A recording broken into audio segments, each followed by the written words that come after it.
Okay, so welcome to the Ultra Running Sam podcast. And if you're watching on YouTube, you'll notice that I'm not in my usual area. I've done this a couple of times recently, not being in my usual place for recording at unusual times. So I'm on my dinner break from my day job, parked up in a lay-by with some decent 4G. So hopefully the signal lasts for our chat this afternoon to Damian Hall, Ultra Damo, after his first place win at the Spine Race. So we're looking forward to having a chat with him. I just thought I'd do another intro, as I seem to be doing nowadays, and I'm probably going to do an outro today, which is getting more and more technical. And also to welcome the official sponsor of the podcast, Ugoku Products. So some of you have probably seen the caps before. They do trail running caps. A friend of mine, call him a friend now, Daryl. He set the business up during the pandemic, and he's been dishing out, selling lots and lots and lots of trail running caps. So have a look, check them out, Ugoku. All right. So okay, on with the recording.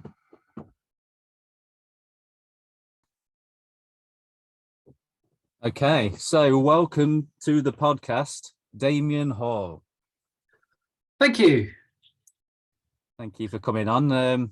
So your backdrop is your man cave, your shed, and, and my backdrop is, as I already explained in the intro to the viewers. Obviously, it won't apply to the listeners, but for the viewers, I am in the passenger seat of a van parked up in a lay-by in Pontypool, being very professional, recording a podcast. I'm not on work time. I am on my lunch break, so it's okay. It's fine. Okay. I like it. It's quite refreshing after increasingly now when I do podcasts, people have bigger and bigger earphones and bigger microphones, so big you can't see their face. So it's quite refreshing, Sam. It's quite refreshing. Yeah, I'm still at the stages of being low key, but I'm sure eventually I'll start buying all of the really expensive equipment. Yeah, being a family man with two kids and a wife to support, priorities are always in different places at different times, but we'll get there. So firstly then, congratulations on your first place at the Spine Race. Does it feel like a long time coming? Thank you. Yes, it did really. I first did the Spine Race in 2014, which was the third ever version. Of course, back then I was pretty new to the sport. I wasn't expecting to be competitive. In my mind, the very best I could do was maybe sneak into the top 10. Fundamental goal was, can I do this? Can I finish? And then it was sort of, maybe I could get into the top 10. I'm not sure. I ended up fourth, but it was a lot less competitive in those days. And then I came back in 2015 with a more competitive mindset and kind of understanding the race. And as most people find, getting rid of about 2 kilograms off their kit, because there's a huge amount of kit you have to carry. And came back and was third, which was pleasing at the time. It was behind Pavel Polonce and Ian Keith. So that was a bit more competitive, I suppose. But then I suppose UTMB caught my imagination for the next few years, and I concentrated more on that. But then, I don't know, I worked on it a couple of years, as you have, and you get a lot of the same sense of the spine bubble, the spine family. You just get that really intense week where anything out the side of the spine is totally forgotten. It just doesn't exist. You're in the spine world, and it's totally immersive, exhausting, exhilarating. But the good thing is when you work on it, when the day afterwards you can run usually again. Whereas when you've actually run the spine, yes, it can take some weeks. 7 weeks it took me after 2015, which may be one of the reasons I wasn't so keen to do it all the time. So I had that, and then I don't know, I didn't do it for a couple of years, but I'd still dot watch fanatically. So, and I love what Ian Keith says, that sort of like, if he wasn't doing it, he'd be at home dot watching, so he might as well do it. So 2 or 3 years. So I worked on it 2 years, watched it for 2 years, and 2 years was enough. Like I had to be back in, and came back. Then there was the COVID year. I was on the start list for that. 2021, 2022. yeah, it was all going brilliantly, and then my groin gave up on me, let me down, not for the first time in my life. And that was really, really frustrating because the race was going amazingly. I felt fantastic. I was 4 hours ahead of the next runner, a little bit over halfway. Yeah, I can't imagine it being in a better position, but physically couldn't continue. So super frustrating. And then came back this year, and yeah, and it went better. So in a way, you could see it as that long journey of what's that? That's 9 years actually since I first did it. So you could see it that way. And then of course I've got personal history with the Pennine Way as well. In that I'd hiked it before I was even a runner and written a guidebook for it. So yeah, it means a lot to me, the Pennine Way. Yeah, so when you put it like that, yeah, long time coming. definitely invested time and money, and as they say, you've got skin in the game. Is that what they say? Yeah, you've been coming back, battling it, and I'm really pleased actually, because I don't know whether this was like a subconscious thing or not, but I'd noticed when I'd heard you interviewed and talking about things happening in races and having a few recent DNFs, I was so pleased when you were ahead, and I just thought, if this will be, not that it will be the making of you, because you're already a really good established ultra runner, but do you feel like this will give you that confidence boost? That it seemed like your confidence had dipped a little bit to me from recent times I've heard you talk about races that had gone wrong. So is that just something that I'm picking up on that's not there, or? Well, I did a post this morning actually on Instagram kind of saying, it's been a couple of years where, well, so 2020 was the lockdown year, and I did 3 record attempts, and they were all successful. And when that happens, I say when that happens as if it happens all the time, but like you feel invincible when that happens. Like, everything you tried, and you tried hard things, they all came off. I mean, you feel pretty good, I mean, you try not to obsess too much over the results and the outcome, and try and remember that it was the actual doing them that was where the joy came, where the satisfaction came. And it was fascinating. About a year ago, actually, I was listening to the rugby playing. I'm not a big rugby fan, but Johnny Wilkinson is one of the greatest England rugby players, and he was being interviewed. And his last ever game was a cup final, and they won. And I think he was the captain. I'm not sure, but they were celebrating lifting the cup. And actually, he felt really sad because that was his last game, and it was actually he'd forgotten that the playing was the joy, not the outcome necessarily. That said, over the last couple of years, I've had some wonderful times, but the outcomes often haven't been there. I've had my sort of two race DNFs, one at the spine, and I did another record attempt on the Pennine Way, which was unsuccessful, and then even sort of had to go at Tour de Gion, which was going very well. I never expected to sort of be top 3 there or to win it, but I was looking at sort of maybe 6th place finish or something, and then that all fell apart towards the end, and I ended up 12th.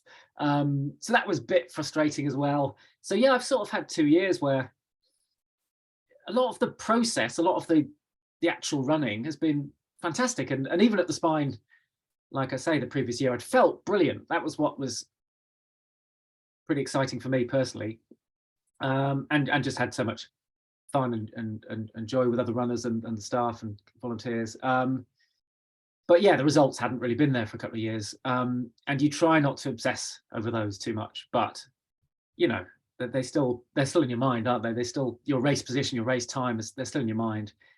So yeah, this does feel quite good on that level. It doesn't mean there won't be mishaps and belly flops ahead, I'm sure, but it feels good at the moment. Yeah, that's ultra running. 1 minute one minute you're high, 1 minute you're low, and that's, you just got to roll with the punches, haven't you? Absolutely. Oh, exactly. So as far as like your recovery from the race then this time, because obviously last time when you dropped out due to the temperamental groin, you had a bit of work to do on that. How were you feeling post race now this time? Yeah, it's amazing when you don't drink lots of red wine straight after a race. Apparently, it seems that recovery is quicker. I must admit, it does fascinate me as a coach, and you're a coach as well, so you'll have similar interest in this. Like the word recovery, like what does it mean? Because I think there are at least 3 levels to it. You've got the physical aspect. Have you got any niggles? and yeah, like I mentioned, 2017 spine, it was 7 weeks till I could run again. The tendon damage up the front of my shins. So yeah, that was a physical. I wasn't recovered because there was a physical sort of impediment to running. Right now, physically, I've been running a few days, just short, less than an hour, super easy. I've got one, maybe two slight issues that I expect to go away in a week or two. So yeah, not fully recovered in that respect. The bigger thing for me is your sort of overall energy, and it's probably your hormones and your endocrine system, and how suppressed is that, and it's impossible, well, not impossible, but it's hard to measure that, isn't it? Yeah, it's harder to measure. You have to be a lot more patient with it. I think it's probably much more important. If I'm judging on my sort of heart rate variability, then I'm still a little way off. Yeah. I feel normal-ish, I think, during the day and stuff. But yeah, I'm super patient with that stuff. I mean, number one thing is the sleep. It seems like, trying to get aiming for 8 hours. I'm going to bed at 10:30. I'm trying to get all the sleep I can, eating well. Those seem to be the two most important things. Yeah, that needs some patience. And then I'd say there's sort of a mental emotional recovery. And again, that's a lot easier when it's gone well. It's easier to sort of pick yourself up and go, yeah, that was good. Right, what's next? Whereas, yeah, if things have been frustrating, you can spend weeks or months kind of almost wallowing in it and picking at it and trying to work out, what was the real cause? Are you a total failure as a human being? That I think that's important as well and can be overlooked. Are you when you're on the next, when you start training and thinking about the next thing, are you really ready for it emotionally almost? And again, there's not a lot of guidance there. So yeah, those three things. Yeah, to me, recovery is those three things, at least those three things, and it's pretty fascinating, really. So I think number one, you've got to be patient, and I almost never say, right, I'm recovered. Hopefully at some point in training there's a sort of spring in your step, and you're just ticking over nicely, and you think, oh, actually I feel quite good. But even then, the next day might not be great. So it's interesting that all the kind of hidden things that need to recover that you can't quite measure. I always think that when you see particularly like American ultra runners, where they try and do the double of Western States and then UTMB, and invariably there's not many that have actually pulled it off, is there? I don't think anyone's actually pulled it off a win at both, because even though there's a decent gap between those two races, the recovery, although they would say they feel recovered and ready to go, then the race falls apart in the second attempt at that race. So I think if somebody could, obviously there must be some sports scientists out there that can measure these kind of things, but it's probably something that at the minute it's kind of out of our reach, isn't it, as far as recovery goes? Yeah, I mean, we definitely see that Western States thing. It feels like maybe, yeah, Western States obviously very hot, and I wonder if how much of a factor that has there. We do occasionally see, I suppose, super elites like Kilian Jornet and Francois Dane and Courtney Dauwalter to do okay at sort of Hard Rock, which is a month later, and then okay at UTMB. But those races are more complementary, and the altitude at Hard Rock may even sort of imbue them with some help for UTMB possibly. But yeah, that's an incredibly small sample size. But yeah, the Western States thing, you see it a lot actually. Yeah, and I guess ultimately, yeah, our sport's still pretty niche, so that's a hard thing to study. I would probably bigger things to study at the minute. Yes, yeah. So as far as so no groin niggles, then that's completely in the past. Well, is it? Well, yes and no. So straight after the spine, I had 2 days at home, and then I was booked at the running show. And yeah, I was actually late there because the trains were delayed. And on the way back, I ran for a train, and I did pull my groin. Oh, no. And it was the same side. It didn't feel super painful like at the spine the year before, but for about 2 days, I wasn't scheduled to run for another couple of days. But for 2 days, I was sort of walking around the house a bit John Wayne-ish, but it is totally fine now. It's totally fine. But yeah, it had me worried. Well, I was laughing about it because it's like, at least it held up for the important time. Held up for what you needed it to hold up for. Absolutely. Yes. But other than that, yeah, my groin is good. Thank you, Sam. Thank you. No, I keep checking, and I got told off I got told off, not by Will on media, but one of the photographers. She was like, "Why do you keep asking Damo about his groin? It's weird." So yeah, no more groin talk, I promise. So as far as the race went, then what were your highlights of the race as far as it went for you? I guess you get different levels of. I guess you could think of sort of performance highlights, like bits where you felt good, or for me, really on the Pennine Way, it's those. Well, it's those magical moments with strangers sometimes, actually, or sort of not necessarily strangers, but people you don't know that well who do something kind. Just to be honest, it's the people who turn up in the middle of nowhere in the bleakest spots, and I don't know, hand you a bag of crisps, or they've got a bit of tea waiting for you or something, or it can be the staff as well. The staff are incredible. I should say, thanks to I'm going to forget his name now. But yeah, a couple of staff, the mountain rescue, the safety team. Yeah, they got out of the way to get me a cup of tea at one point. And little moments like that, are just wonderful, and just like those small acts of kindness. You just feel very lucky, and it just reaffirms your belief in humanity, really, that ultimately most people are good people and kind people. In terms of sort of scenery and stuff, I mean, the Cheviots looked incredible. They were sort of covered in snow, most snow I've ever been up there in. I mean, at the time, me and Jack were a bit fed up of the snow and a bit fed up of running and trudging through it. So we maybe didn't appreciate it how we could have. The other amazing moment was on Crossfell, actually, which isn't known for giving people lovely moments. I was up there maybe 8ish in the morning, 8 to 9 maybe. So it was getting light. And I was at the top of Crossfell. It was apparently -15. So you had all these sort of, when the wind sort of sculpts ice patterns on the rocks all over the place. It was like that. There was no one else there. And also the light was this sort of peachy pink light. And I was in the clag, but like I could still see quite far. But it was almost like being in a massive marquee of I don't know, with some weird lights. It was brilliant. It was really sort of ethereal, eerie, and I suppose that is partly why we do these things, to go out in nature and see these unusual things, I suppose. So that was a pretty cool moment as well. There's a lot of people that was one of their highlights coming over Crossfell, saying they timed it, somehow managed to time it perfectly with either the sunrise or a sunset. And they were just saying how amazing it was. They'd never been up there in such amazing surroundings, and it made the race a bit easier to take on. Yeah, I mean, when you get those moments, and also I would say this year, I don't know how many people do it now, but when you sign up for the Spine, you're sort of thinking of a proper winter adventure, a white winter adventure, and often it's not that way.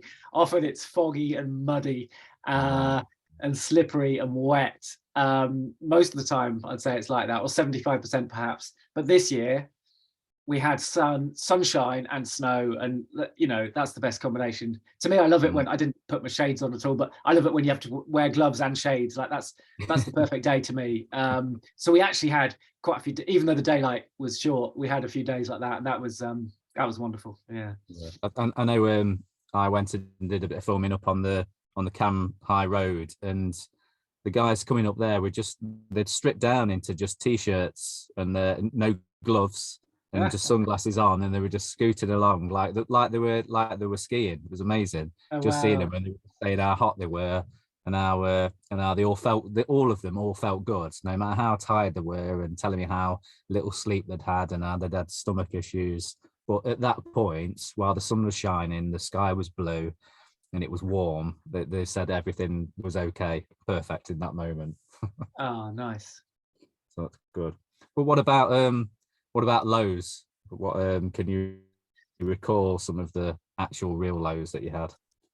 Yeah, I mean, I've done it enough times now that I can sort of predict when they're going to be, really, or hopefully they don't come sooner than anticipated. But really, it's the sleep deprivation, and that's going to start hitting from sometime around the second night. So really, for me, it was the third yeah, it was the third night. So I got some sleep on the second night, but not nearly as much as I would have liked. So by that third night, yeah, it's almost 3 nights without, without much sleep. It's not good for anyone, no matter how much caffeine you've got on, or how well fueled or how well you're doing.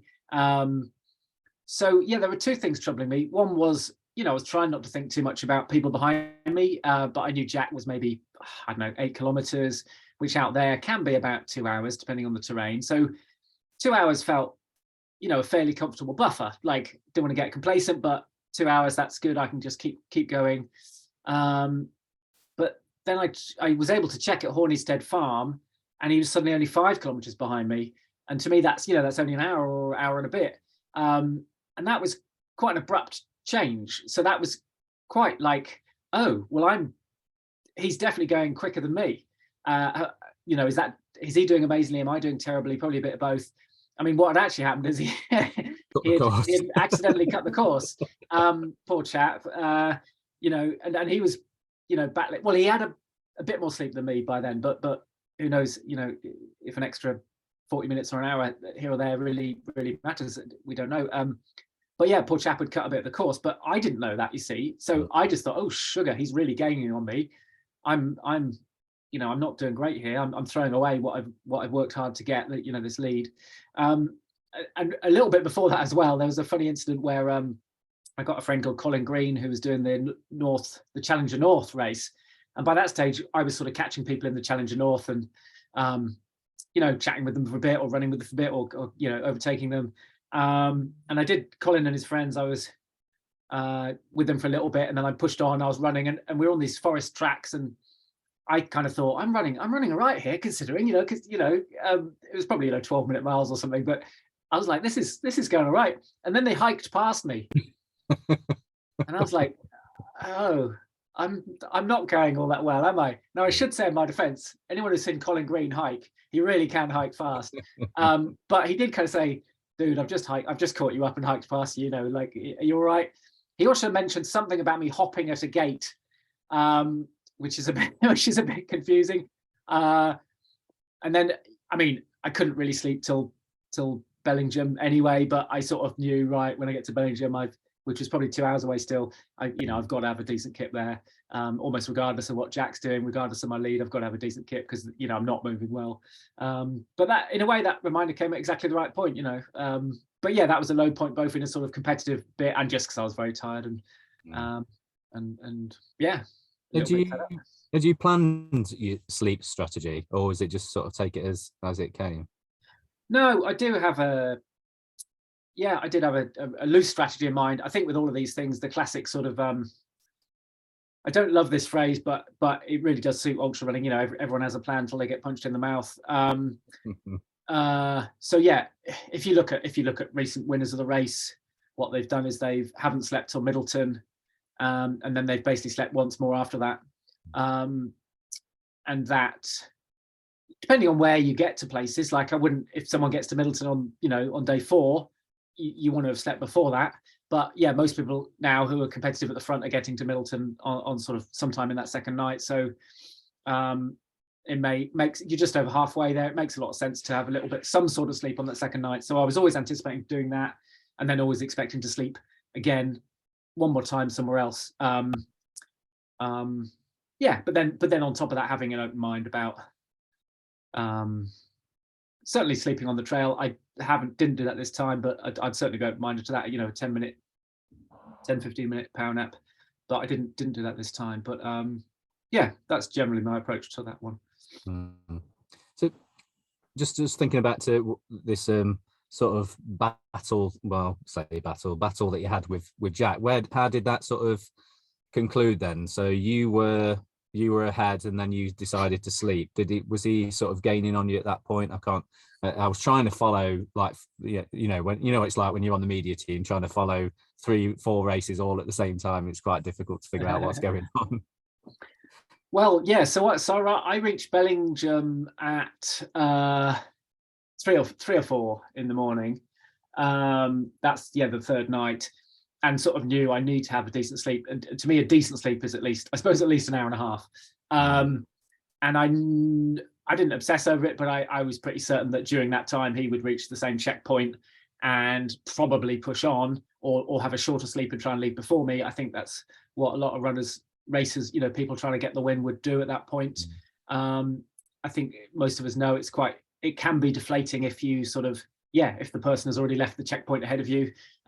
There's a great bit of footage from 2019 where Eugenie Rossello comes into Belgium, and the first thing he asks is, "Where's Jasmine? Is Jasmine gone?" And they say, "Yeah, Jasmine's gone." And his whole body sort of goes, "Oh, yeah, really?" Like, and he's flabbergasted, like, and he's defeated. He's defeated there, possibly. It's not over there, but yeah, that was a big blow. And so I expected Jack, expected to wake up and him not, and to have gone, but I just knew I needed that little sleep, almost regardless of. I was trying to think, I'm trying to get to Kirkjärholm in my best time. I need a decent sleep here to do that. So I tried not to think too much about what he may do. And then, what happened? Did you know he had the time penalty at that point? No. So when I went to bed, I thought, I'm basically giving up the lead here, but I'll be fresher in the morning. Who knows? When I wake up, I might be 2 hours behind him. I might be 20 minutes behind him. And I guess, 2 hours at that point might not be enough to catch him. So I kind of knew when I woke up, I might have messed it up, to be honest. I did mess it up even more than that, though, because I didn't set my alarm. So I remember creating an alarm for, I think, 4:45, which would have been an hour and a half, but I don't think I actually pressed like set alarm or whatever you have to press. I guess normally I'm creating alarms on my phone, and this was on my watch. Or that was just how tired I was. So I actually slept for another hour. I woke up at 7. And that's when my body naturally sort of wanted to wake. So in a way, I think I got a full sleep cycle there, and probably benefited from that, because when I woke up, I felt really good and awake. So possibly not setting that alarm may have been for the benefit of it. And then I did know Jack had a time penalty. They explained it to me as I was getting ready, and I think when I left, I was an hour behind him, but in real terms, I was only 20 minutes behind him. And I was just determined that when he got to Burness, the next point, he would get good information, that he would get. I was just really felt strongly he had to get some bad news there, that like I was catching him. And I thought that would hopefully be enough to sort of take the wind out of his sails a bit, which is what happened, thankfully. So you guys, you say from that point you sort of teamed up then. Was that a conscious thing or subconscious thing? That he was still he still wanted to fight. It was a bit annoying. So I got to on the tracker, it probably looked like we saw each other as I went in and he went out, but we didn't, because you're on a lower path and there were trees in the way. But we were close. I think I was 2 kilometers behind him, or roughly 10 minutes behind him. But they told me at the checkpoint, like he had stayed there a full half hour, which is surprising at that stage, and implies that he was tired and wanted a good feed and a good drink.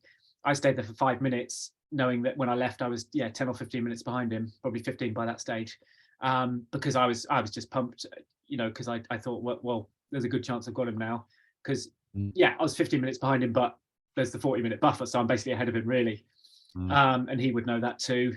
So I saw him as I climbed up on the Cheviot. I could see him at the top, just cresting the ridge, and then I was timing what the time was like when he was at certain markers ahead of me, and then I would, and he'd definitely seen me, but he was definitely still working very hard. And there was about 10 minutes in it, so I kind of knew if I'm 10 minutes behind, I'm basically 30 minutes ahead of him, so I don't have to do more than this, but I don't want him to get away, so I was still working quite hard. And I feel like it was about 2 hours of that. He wasn't keen. He wasn't handing it over by any means. So, I mean, kudos to the guy. That's like, by this stage, we're, like 240 miles in, 3 days, 3 nights of racing in tough conditions in the dark. And he's hammering it, I do think he could have respected his elders a little more. And Jack is he is a friend. And we've we're both with Innovate, and we've been on training runs together. We've had phone calls about training, and he's a really good kid, and he's he's a strong athlete too. He's broken Mike Hartley records. I think he's a bit under the radar, really. He's broken Mike Hartley records. He's won really tough races. He's been on the podium at UTS. He's a really strong runner. But then basically, I was chasing him. I thought I could tell there was 10 minutes in it, so I was chasing him, and mentally I was quite relaxed. If I just stay roughly here, we're okay. But then I went over a little hill, and his footprints had disappeared. He was wearing cross talons, and you could clearly see it. He'd told me earlier in the race actually he was following my footprints, so it was quite fun for it to be the other way around. And yes, suddenly they weren't there. Suddenly he disappeared. So I sort of carried on a bit more slowly, thinking, well, is he okay? Because up there it's really remote for those who haven't been up there in the snow. No help is coming fast. And I was a little bit like, he must be tired. Has he fallen? I was looking around, and then 5 or 10 minutes later, I saw him behind me. So I shouted, "Are you okay?" And then actually I just thought I'll just stop and wait for him. And he seemed okay. I mean, he was tired, but he'd gone off course. So, I mean, that's what, when you're tired and you're racing, I mean, that's what happens. Yeah, so I don't think we ever said, right, let's run it in together now. But I think he kind of knew when we're level. I had 40 minutes on him. I mean, I could have still got injured. He could have still fought, but the odds didn't favour him so much. So we ran the rest of it together, and that was really nice. Actually, that was really nice. It was nice to sort of share share the last few hours. It's probably another 7 or 8 hours to go. Yeah, that was great. I'll remember that for a long time. That was really good. Yeah, he's a good lad. I know what you mean about him being sort of under the radar a little bit. So when I was sort of chatting to people before the Spine, I did a few podcasts with a few people, just trying to get a few bits of information leading up to the race of who was kind of on everybody's sort of watch list. And a friend of mine, Suze, who she volunteers every year at Middleton, she said, there's a local guy to me called Jack Scott who's in for the full Spine. I think he's going to do really well. And I was like, oh, that's interesting. I'll look him up. So I looked him up and just sent him a message. Saw how he'd done well at UTS and everything. And I said, how do you feel about coming on and having a little chat about the sort of a pre-Spine chat? So I got him on and talked to him. And afterwards I was like, just by his attitude and his positivity and this sort of, we've got an air of like wisdom about him already, although he's, relatively young in his 20s for an ultra runner. And I thought, do you know what? I've got a really good feeling about how well he's going to do at this race. And sure enough, he obviously did do well. And I was sat with the media team, and we were putting stuff on Facebook and on YouTube and stuff. And I noticed that while Jenny had got the Spine YouTube channel up, and my video was there on the side, and when I'd left to go to the Spine, it had got like 200 views or something, and then literally like overnight it had gone from 200 views to like 1.6 thousand views, because everybody was just trying to find out who he was, and I'd probably been the only person that had interviewed him before the Spine. So that was my most popular video by a long way at the minute. So yeah, I think he's in his dude and his personality, and I think that came through when you had that interview with BT. And he was forevermore will be known as the bouncing ball of fun. Yeah, no, he always asks, the right questions when he's trying to learn about things. I don't mean to sound patronizing. I could probably learn some things from him now. And also, I didn't listen to that interview actually, but I did listen to the Kim Collison one you did. And me and Kim had actually exchanged messages. Kim Collison's a good friend, as is Jack. But me and Kim, I think, knew it was probably going to be us three running together quite a bit early on. As it happened, Jack was just a little way behind us a lot of the time, but it was only probably that first day that we ran, roughly the three of us and Eugenie Rossello. But yeah, I think me and Kim knew he was going to be up there. Yeah, it was great seeing you coming up towards Westenden, and all like in a train, all four of you all together coming through. That was great. I've got a video of that, and that's like one of my favorite videos from all the footage that I took during the race of you all like a train going through and then going across the road. Oh, nice. Yeah, it was great. That was.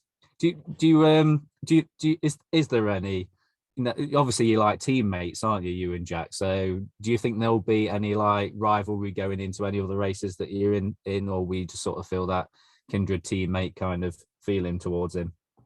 Well, you talk about being teammates. You would think Innovate would make it a bit like Formula One, where they might have some team orders where one but person your is allowed to overtake the other. it needs to Yeah, be yeah. domestique. Or the cycling. Yeah, that might be something I need to chat to Innovate about. And obviously, age is seniority. Yeah, I'm trying to think if we've raced before. I don't know if we have. I mean, Jack and me, I mean, when I broke the Penang Way record in 2020, actually, he turned up. He ran in the last few miles with me. Like, I don't think that was the first time I met him, but he turned up for that. So yeah, we do go a little way back.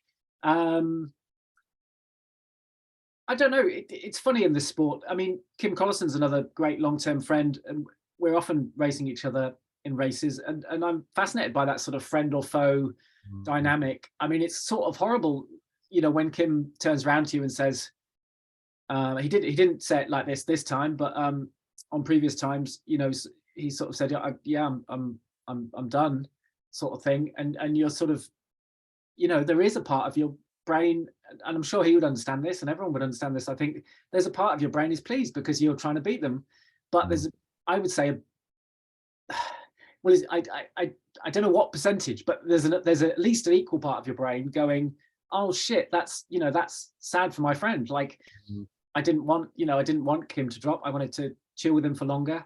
But yeah, there's a part of your brain, and it's probably the chimp side of your brain getting quite excited about that and thinking, oh, I'll be in the lead now. This is good. But how do you think that would have panned out if if you hadn't dropped and you'd stayed together? What would have been? Had you got sort of a plan in your mind about how you were going to drop him towards and where and everything? I can't tell you that. No, so the previous year I was. I would actually say my groin injury almost came from me thinking a bit too much about other runners and being a bit too concerned. Even when I had a 4-hour lead, I was still thinking about being caught. And yeah, if you're smart in a race, you should never give up on that idea because you'll be complacent. But I was too concerned with the runners behind me. So this year, and early on in that race, the thought, how do I drop Kim, was popping through my head. Yeah, like once an hour, maybe, like, all right, well, if he's still with me now, so, do I push on there, or do I wait till we sleep? And this time I honestly don't, I'm trying to be as honest as I can. I don't think I thought that, or if I did, when it flicked through my head, I just thought, don't even think about that now. Just my aim was get to Hawes. Getting to Hawes is the warm up.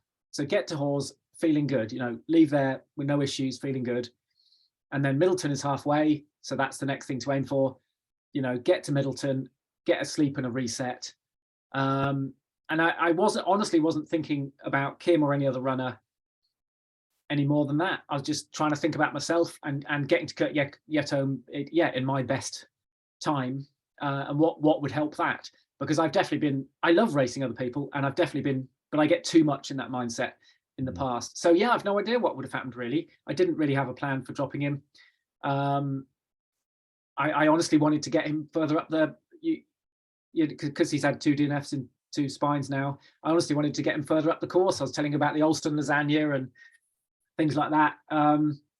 Yeah, I'd love him to get further up there, and I'm sure he will. I mean, he's just an incredible athlete. For those who don't know Kim, yeah, I mean, he's got several GB vests, and he's broken some of the toughest records out there, including like Lake's 24-hour record and the Munro's record. And honestly, when I was breaking into the sport, he was the guy to look up to, and still is, really. So yeah, I hope it has.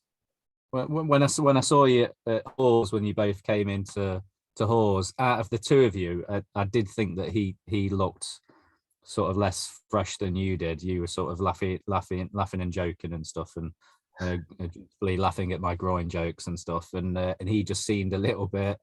He just seemed a little bit like slower and tired.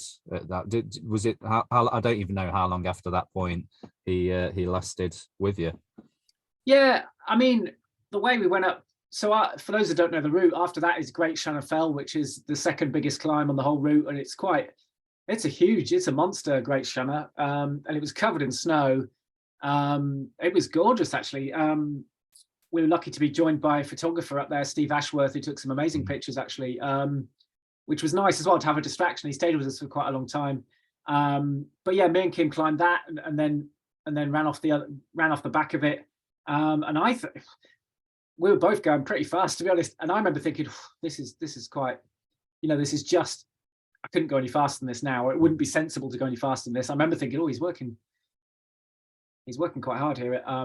So I don't think I detected that he was more tired than me. He seemed to work hard going up, but I think we're kind of bad for each other. We're good for each other and bad for each other, because I think we're friends and we get on. We're pretty compatible. We don't actually talk loads. Often it's just sharing moments with people without talking, which is great.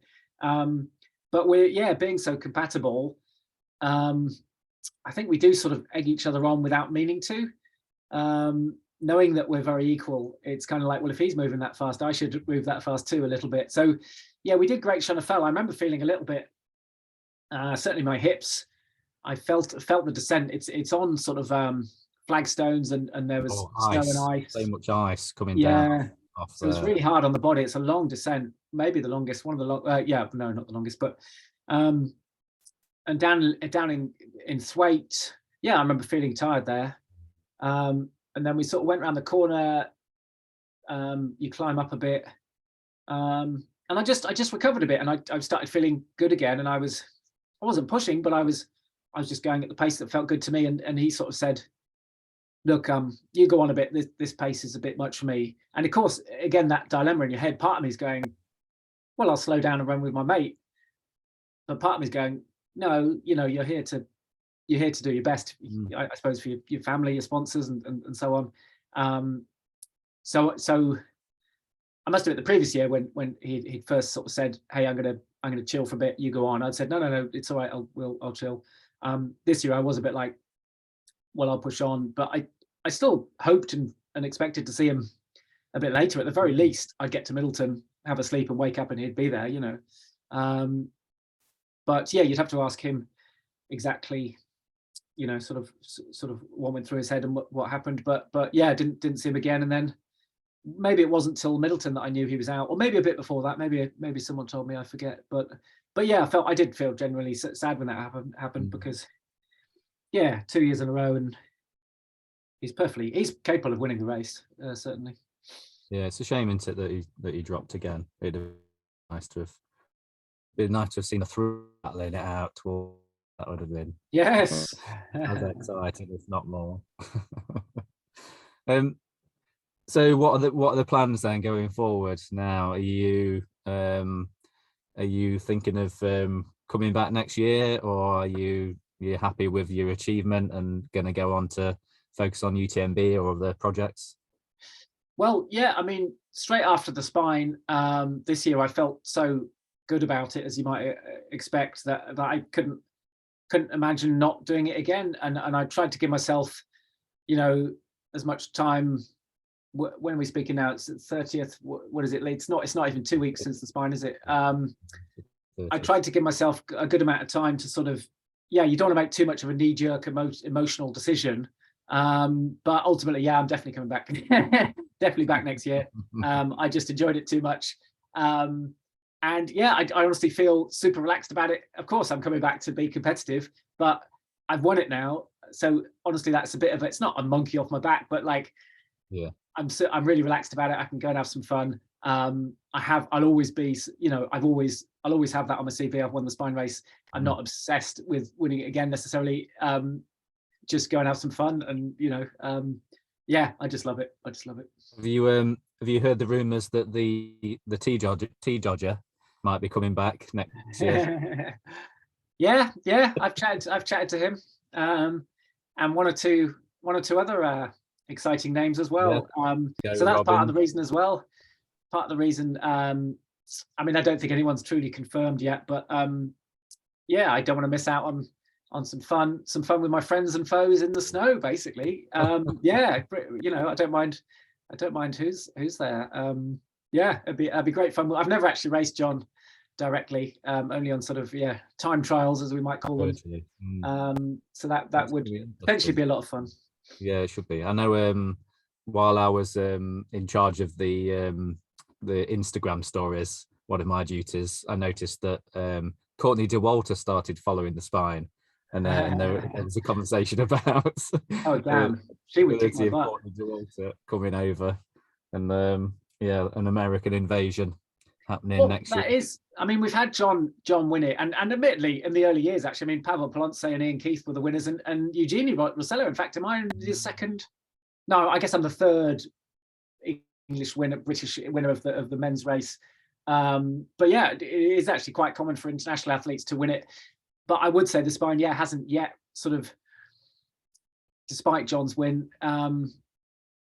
Maybe, I mean, it does get coverage on I Run Far and stuff like that, but it would be brilliant for a few more international runners to come of real pedigree, and not that previous winners aren't, but yeah, to really I guess jump it up that next level would be really cool, actually. The ante. As long as they still let me win. Excellent. Yeah. So, well, I hope that recovery is going well, and that everything's, you're sleeping well and everything is good in the Hall household. And I won't bother you anymore, and we'll. Thanks, man. Will you be back next year? That's the big question all the listeners need to know. Well, okay, so I'm currently waiting on the results of an MRI on my knee. So as far as doing any of the races, I'm not sure yet. So I've had a niggle in my medial side of inside of my knee for about a year now. It actually started last year when I was volunteering at Middleton, and it was always in the background and wouldn't really get. And no matter what I did, going to physios and doing strength work, it would always sort of reappear after a few weeks. So I sort of bit the bullet and went to the doctors, and they referred me for an X-ray. X-ray didn't show anything. Went to see an orthopedic specialist, and she referred me for an MRI. So I had that last Thursday. So hopefully in the next couple of weeks I'll find out. I suspect it might be a sort of meniscus issue. In which case, not sure what the prognosis will do back from if the bit of surgery goes right, or just some more intensive strength work, which I've been doing since November, which does help. I've noticed that helps if I do strength work, and the day that I do strength work on my legs, running feels okay on it. It's like trying to run consecutive days doesn't feel quite right on it. So I'd sort of said to Will, as far as coming back on the media team, I'm open to come and work on the media team, but if my knee recovers and I can train, then I want to be putting in for. I did the sprints, and my plan was to come back, do Challenger South, then do Challenger North, and then do the full, or just throw myself into the full at some point. So, we'll see. I'll definitely be around at the races in one way or another. And if I'm not racing, I'll be on media. And if I am racing, then I'll probably be doing media as well in some form. Well, I wish you the very best with the knee, and if I don't see you before, see you in January. Yes. Thanks, Damo. Thanks for coming on, mate. Appreciate it. Cheers, mate. Take care. See you. Bye.